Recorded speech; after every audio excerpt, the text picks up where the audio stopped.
apa kabar? Senang sekali kita ketemu di hari Senin, di awal pekan. Tetapi hari ini adalah hari libur karena eh, umat Buddhis ini merayakan hari Waisak ya. Bung Rocky ya, kita ucapkan selamat merayakan Ya, ya. hari Waisak. Saya mengucapkan selamat Hari Raya Waisak teman-teman Buddhis. Ya.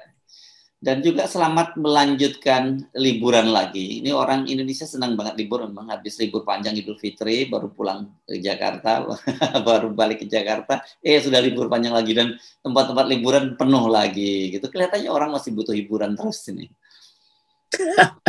Itu satu-satunya cara untuk menunda kekesalan dalam politik, dalam macam-macam soal tuh. Ya, dan ya. orang selalu merasa bahwa kalau berlibur walaupun berdesak-desakan dan tempatnya itu aja, tapi ada suasana kebersamaan, kira-kira begitu.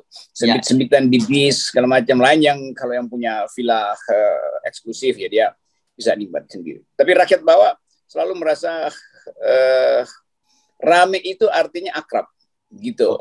Ya. Nggak ada lu nggak rame gitu, pernah ada iklannya. Nggak ada lu, nggak ada lu, nggak ada nikel. Oke, saya seperti biasa saya akan update dulu beberapa informasi aktual ya, Bung Rocky yang muncul di media massa.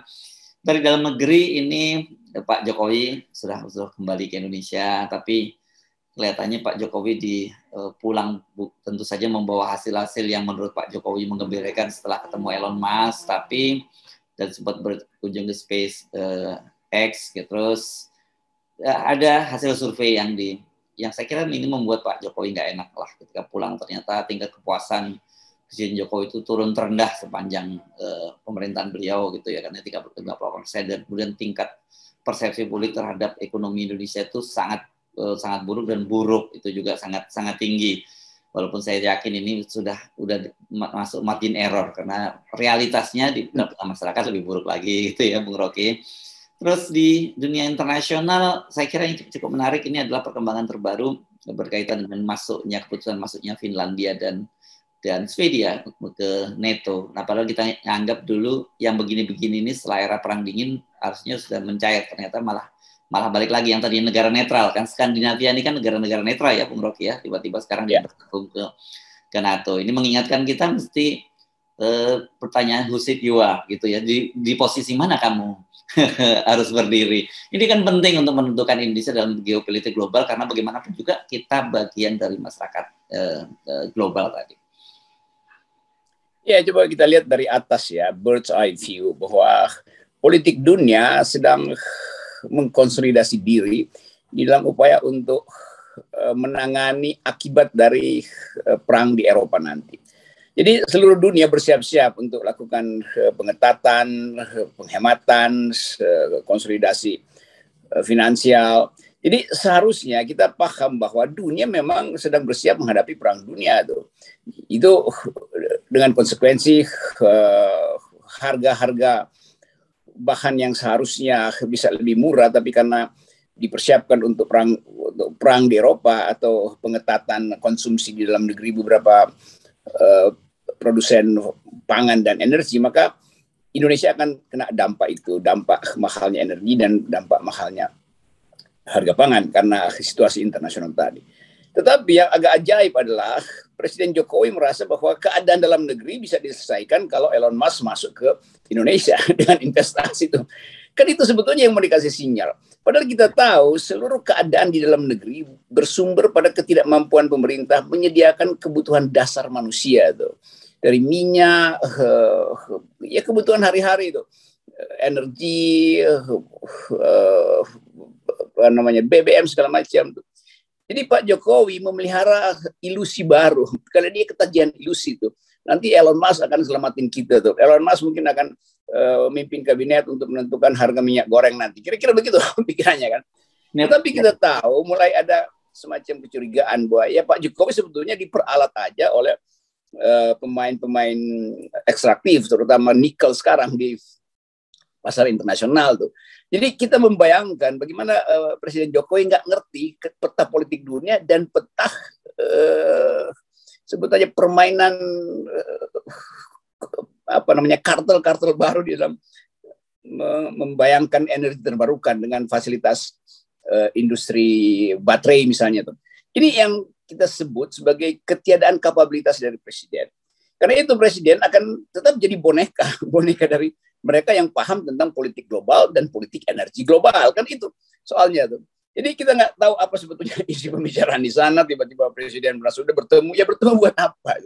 Menyelesaikan ekonomi nasional ya nggak mungkin. Tentu kita bisa duga bahwa itu ada sponsor-sponsor kartel dalam negeri yang berupaya untuk memanfaatkan jabatan presiden di ujung masa jabatannya supaya industri baru yang disebut startup bisa dikembangkan lagi, yang disebut sebagai industri terbarukan dengan menggali-gali nikel lagi itu bisa dijalankan oleh oligarki yang sama. Kan itu sebetulnya yang harus kita baca secara lebih tertib. Kalau sekedar sinyal ketemu nggak pakai dasi atau nggak pakai, ya itu semacam gimmick aja. Di belakang itu tetap ada operasi khusus untuk memanfaatkan kedudukan presiden dalam rangka oligarki memperoleh keuntungan lagi dari proses-proses bisnis, terutama bisnis nikel yang memang sekarang lagi sangat berkembang di dunia tuh. Anda nggak percaya ini dengan pernyataannya Pak Luhut bahwa nanti ini kalau betul-betul Elon Musk masuk ke sini, ini bisa jadi game changer. Itu loh yang dikatakan oleh Pak makanya saya tak jadi agak terkejut ketika Anda menyebut tadi sebagai ilusi gitu. Iya, itu buat bangsa ini ilusi, tapi buat Pak Luhut itu tentu adalah bisnis. Tentu Pak Luhut udah punya hitungan di atas kertas. Kalau pertemuan dengan Elon Musk itu yang untung siapa tuh? Ya pasti bisnis nikel duluan tuh, bukan bangsa Indonesia. Bangsa Indonesia itu butuhnya adalah minyak goreng, bukan permainan energi terbarukan. Kan itu intinya. Jadi kelihatannya ada yang disembunyikan di situ tuh. Dan karena Pak Luhut yang bereaksi lebih cepat, orang justru makin curiga kalau gitu. Pak Jokowi disuruh oleh Pak Luhut untuk deal dengan Elon Musk. Padahal Pak Jokowi bilang, saya sudah perintahkan Pak Luhut untuk bikin kesepakatan bisnis. Karena itu Elon Musk akan datang ke Jakarta. Kita kan tahu bahwa ya kemampuan Pak Luhut untuk membaca prospek bisnisnya lebih cepat daripada kemampuan Pak Jokowi untuk menguping aja soal apa itu industri terbarukan, apa itu high tech segala macam. Kan Pak Jokowi nggak paham itu kan. Jadi kelihatannya Pak Jokowi itu jadi proksinya Pak Luhut dalam bisnis nikel. Jadi penting kita sampaikan pesan ke Pak Jokowi, mudah-mudahan gitu ketika kembali Indonesia, rakyat kita tuh lebih butuh minyak goreng daripada mobil Tesla ya, Bang Rocky ya. Kecuali mobil Teslanya bisa hidup pakai minyak goreng tuh, diisi minyak goreng lalu bisa ngebut itu. Nah ini sebetulnya intinya adalah itu. Selama ini dalam 2 hari ini sibuk dengan segala macam pameran seolah-olah ya udah terjadi MOU, nggak ada itu omong yang kosongnya terlalu besar tuh. Dan Basir gembira lagi kan, wah kita akan diselamatkan. Itu kegembiraan Basir artinya dia yang paling menderita sebetulnya kan. Kalau Basir bergembira karena memang mereka yang paling menderita, tapi ya ditutup-tutupi penderitaannya. Jadi berharap lagi ada semacam malaikat bagus yang akan hidupkan lagi ekonomi Indonesia. Padahal justru yang paling problem adalah kebutuhan pokok, dan itu tidak mungkin diselesaikan hanya dengan mimpi tentang ekonomi startup, mimpi tentang SpaceX, itu semuanya begitu. Jadi Pak Jokowi ada di dalam ilusi itu, saya mau terangkan. Ya, saya kira jangan-jangan ini buzzer ini memang tidak bisa membedakan antara bergembira sama menderita, atau dia justru bergembira karena dia sedang menderita gitu. Ya, itu yang namanya sadomasochism itu sebetulnya. Karena menderita karena disakiti, tapi gembira karena disakiti itu, atau gembira karena dibohongi kan. Kan kita bisa paham bahwa apa sebetulnya substansi dari pertemuan kemarin, yang adalah sensasi kan, headline di mana-mana, oh Jokowi diterima itu, yang ngapain itu, apa poinnya tuh. Jadi seringkali sensasi mendahului substansi. Nah, itu yang menyebabkan tadi kegembiraan walaupun sebetulnya kosong atau zong.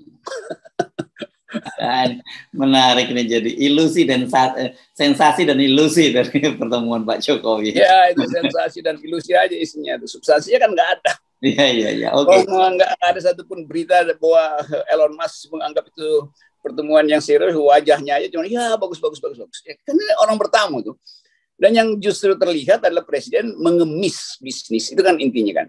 Tentu kita akan tahu apa presiden yang mengemis bisnis. Bukan, presiden disuruh mengemis bisnis oleh oligarki nikel. Kira-kira begitu gampangnya kan. Kan cuma itu kan yang diincar oleh Elon Musk. Masa Elon Musk mau aja Indonesia untuk partner dalam SpaceX kan ajaib kan. Bikin mobil SMK aja nggak bisa, ban serepnya aja kita nggak bisa bikin. Jadi Pak Jokowi kan berupaya nanti akan ada transfer of teknologi itu butuh otak luar biasa tuh supaya bisa menyerap software yang sedang dirahasiakan oleh SpaceX.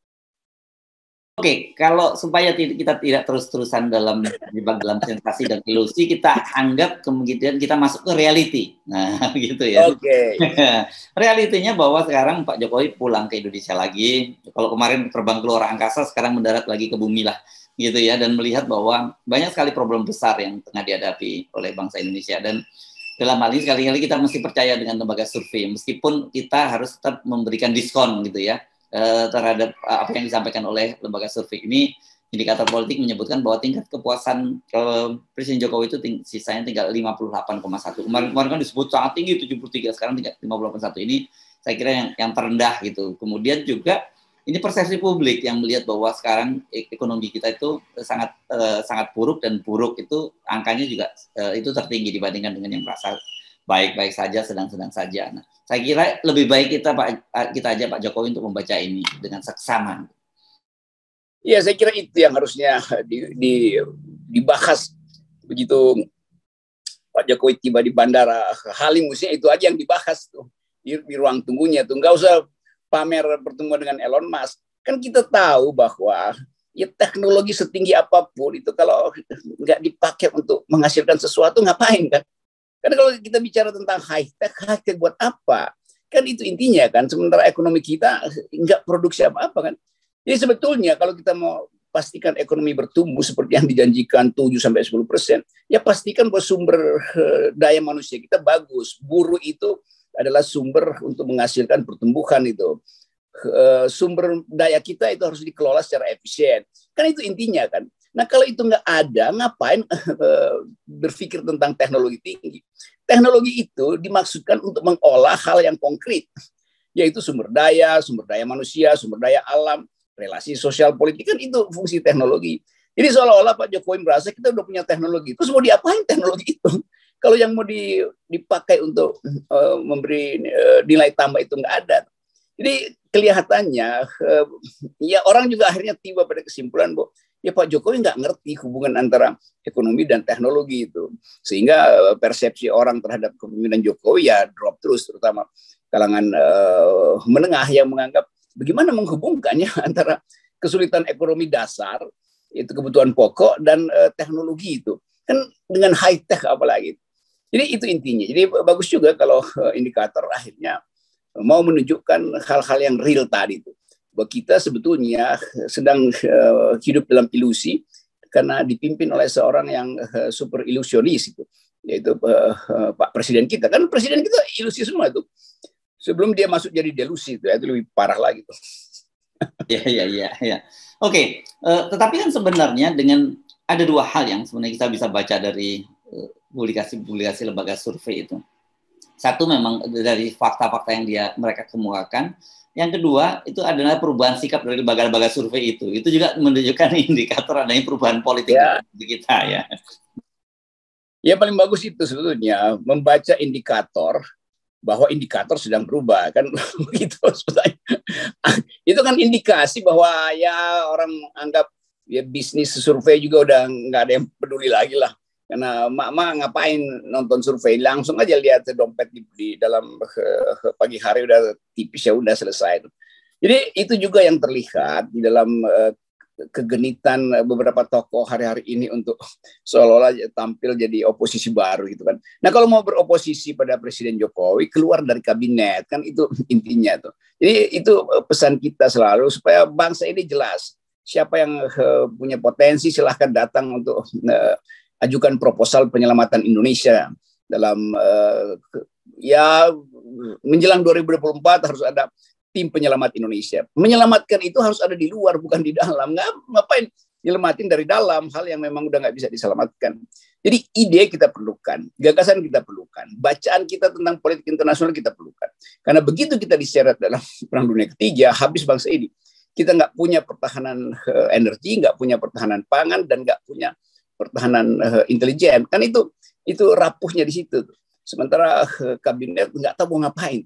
Jadi saya bayangin misalnya Ibu Sri Mulyani waktu dia nguping kira-kira apa pembicaraan dengan Elon Musk. Lalu dia berpikir bahwa bagaimana cara bayar utang, apa Elon Musk mau bayarin utang kita tuh. Lalu kita berpikir lagi, bukankah Ibu Sri Mulyani bilang kita kelebihan uang karena surplus ekspor komoditas kemarin. Loh kok nggak nyampe ke rakyat? Kenapa disparitas tinggi terus?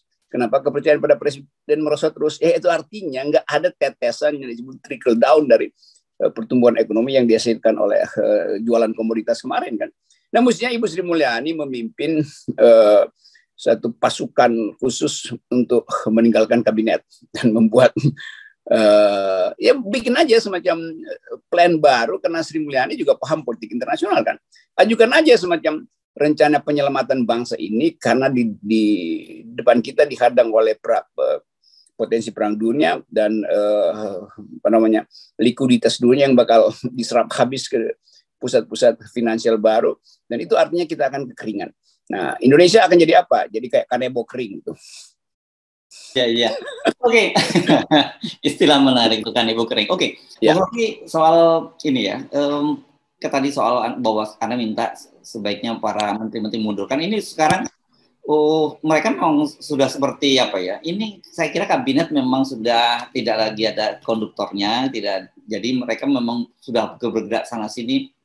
Dan kita lihat sangat masif nih kampanyenya, bukan hanya di kabinet, tapi para mereka yang potensial kan juga sekarang sudah kelihatan sekali bahwa mereka bersiap-siap untuk berlaga pada Pilpres 2024. Nah, tetapi saya yang ingin sorot itu sekarang semakin banyak saja orang yang concern terhadap persoalan etika ya, beretika bernegara gitu kan. Itu kan salah satu contoh tadi ya, etika bernegara. Saya misalnya dikirimin tulisan nih berseri nih sampai 3 tulisan dari wartawan senior Zainal Bintang, ini politisi Golkar yang dia menulis dengan sangat serius soal etika bernegara.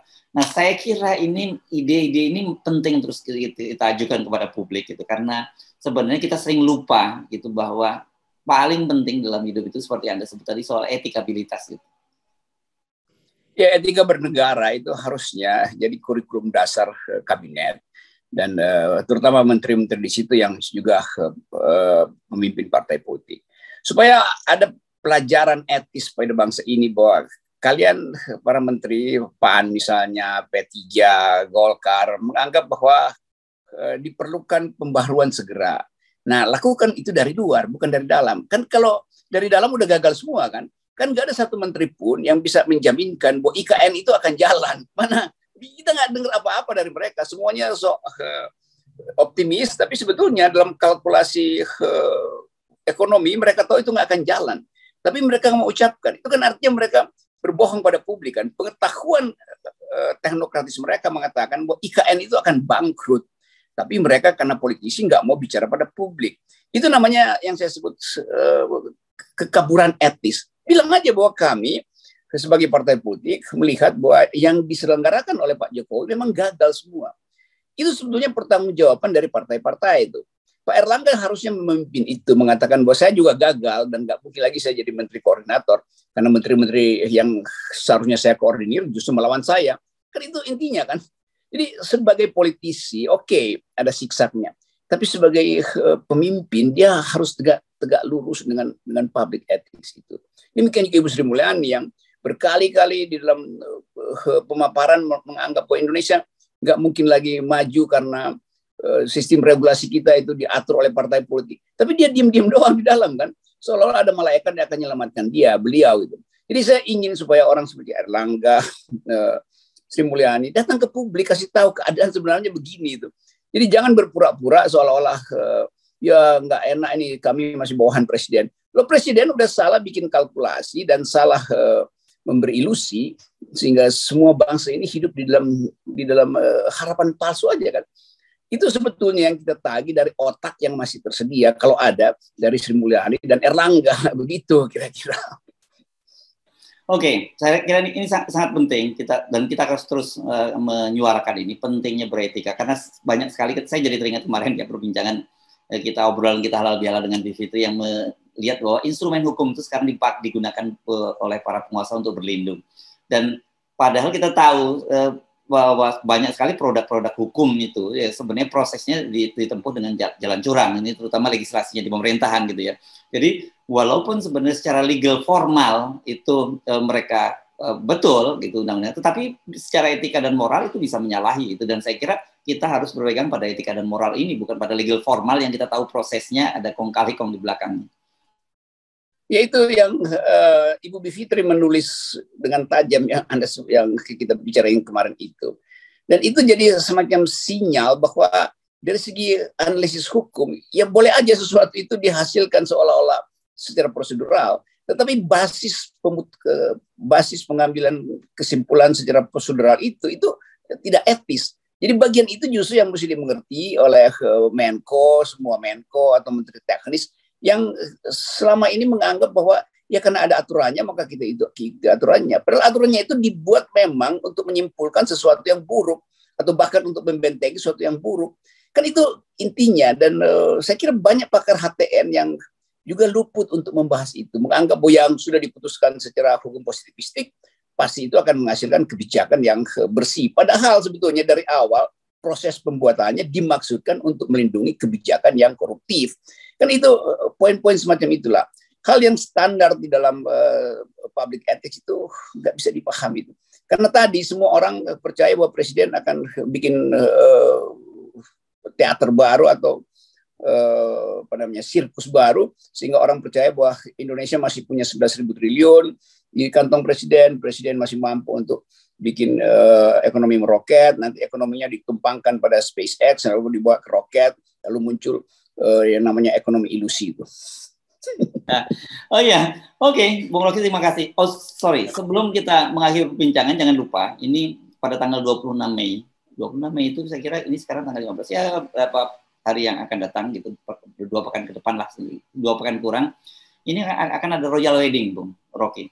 Ini kan Pak Jokowi akan menantu adiknya dengan ketua MK kan bisa kita sebut royal wedding kan ini ya. Dan ya ini ya perkawinan istana juga dan ya. Oke, kalau soal semacam itu karena itu basisnya adalah kehendak batin dua makhluk maka kita sambut dengan gembira tuh perkawinan itu. Dan itu harus dianggap sebagai ya perkawinan yang didasarkan pada kesukaan dua orang yang bercinta. Yang kita inginkan jangan sampai percintaan itu kemudian merusak politik. Ya. Dan sudah dibocorkan oleh keponakan Hidayati atau anaknya Pak Jokowi, Gibran, wali kota Solo. Ini akan digelar di Solo dan yang diundang itu 800 orang undangan. Gitu. Saya tidak tahu apakah Anda termasuk dalam list yang 800 orang itu. Semoga tidak menimbulkan headline baru karena itu ada kerumunan itu kan. Ya. COVID-nya belum kita cabut statusnya tuh. Ya. Oke. Baik, terima kasih Bung Rocky. Ya, sambil kita menunggu royal wedding, kita ingatkan pada sang pengantin pria supaya 0% itu jangan terhalang oleh royal wedding. Siapa tahu nanti setelah pernikahan ini kemudian dapat inspirasi baru bahwa ternyata sikap mereka ini selama ini mempertahankan PT 20% itu merupakan satu kesalahan gitu ya. Kita nggak pernah berhenti berharap Bung Rocky ya. Oke. Ya. Terima kasih. Sip.